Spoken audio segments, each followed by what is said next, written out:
முன்னாள் அமைச்சர் ஜனக பண்டார தென்னக்கோன் தொடர்பான வழக்கில் மேன்முறையீட்டு நீதிமன்றத்தின் தீர்ப்புக்கு எதிராக தாக்கல் செய்யப்பட்ட விசேட மேன்முறையீட்டை மறுபரிசீலனை செய்ய உயர் நீதிமன்றம் முடிவு செய்துள்ளது.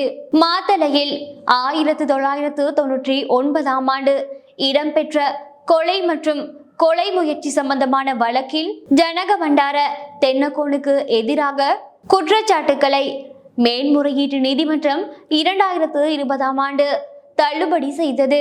இதனை எதிர்த்து சட்டமா அதிபர் விசேட மேன்முறையீட்டு தாக்கலை செய்திருந்தார். இந்த விசாரணையை மீண்டும் பரிசீலிக்க எதிர்வரும் செப்டம்பர் மாதம் 3ஆம் திகதி ஒத்திவைக்கப்பட்டுள்ளது.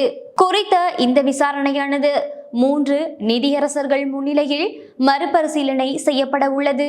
இந்நிலையில் ஜனக பண்டார தென்னக்கோனின் சட்ட ஆலோசகர் நீதிமன்ற நடவடிக்கைகளை ஏற்றுக்கொண்டதாக தெரிவித்ததுடன் முன்னாள் அமைச்சர் தற்போது அவருடைய உடல்நிலை மோசமாக உள்ளதையும் நீதிமன்றத்திற்கு தெரிவித்துள்ளார்.